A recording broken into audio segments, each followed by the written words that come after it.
So the Exploding Heads Horror Movie Podcast dropped their best of 2020, and I picked up 3 films from that list. 4 of them gave out their top 20 list, and I hadn't seen 3 of those movies. And I was like, you know what? I'm fucking a completist. You know, if these guys say they're good or worth a watch, then I'm just going to have to throw them on and watch them. So I watched all 3 of them tonight, starting with M.O.M, Mothers of Monsters, which was recommended by Dave Z.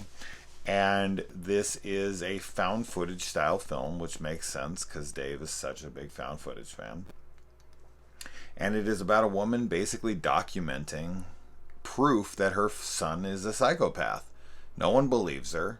So she set up cameras around the house, and she films herself, and it's shown a lot of times on a laptop where she's like clicking on different files and showing you different videos of like his behavior from when he was a kid.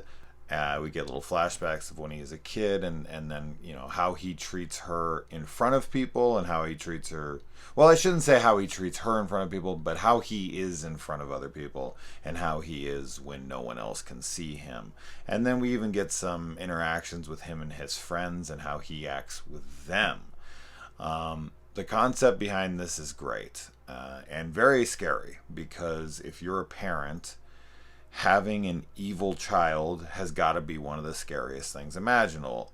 Something like The Good Son with Macaulay Culkin, or we need to talk about Kevin with Tilda Swinton. Those are 2 perfect examples of, evil kid movies where the kid acts.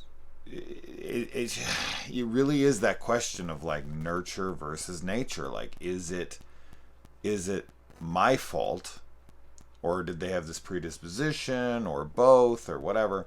And she believes it's connected in a in a lineage kind of way, but that's explored pretty well throughout. The performance by the mom is pretty good. The performance by the son is pretty good. I don't want to say great on either, but pretty good. There were some moments where I was like, I don't know, maybe not. But overall, I can see why he loved it and would put it on his top 20. And personally, I would not put it on my top 20. I don't think it'd get anywhere near my top 20.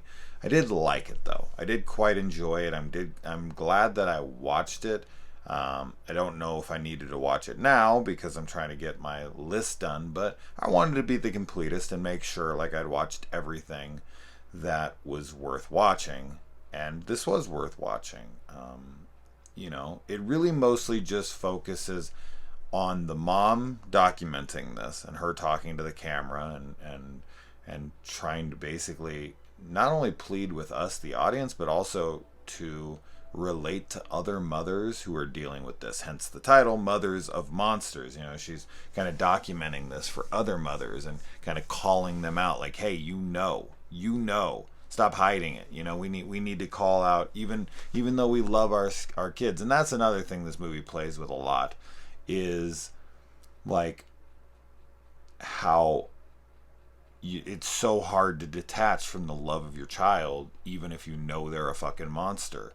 Now, the believability of the shit she'd put up with, I don't know. That one, it was hard for me, but at the same time, I know people put up with all sorts of insane shit.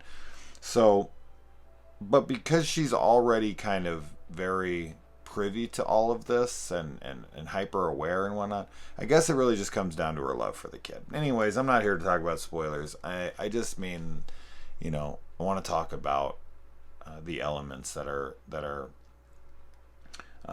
explored within the film, and I think these are explored pretty well. Like, it's a good concept. I think that it's explored pretty well, and I think the ending is pretty good. So overall, it's a good watch. I completely see why he digs it. I just don't feel like I got it or dug it as much as he did, but that's okay, But it's currently on Amazon Prime, and I definitely think it's a watch for anyone who likes like the faux documentary, and a parent dealing with a monstrous kid. and no one believing her. It's a terrifying concept, and unfortunately, it's all too real for some people. And maybe this would be a good movie for someone who has a fucked up kid to watch it and be like, you know what? I've protected my kid for too long. I do really think they might be a monster. They might need help. I need to finally like address this once and for all.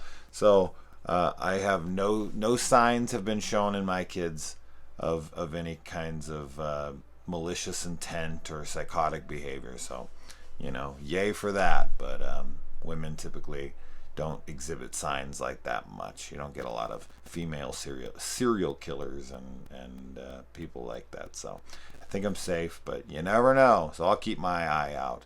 But this one's good. I would recommend it. I'm not super high on it. I did like it though. But anyways, adios.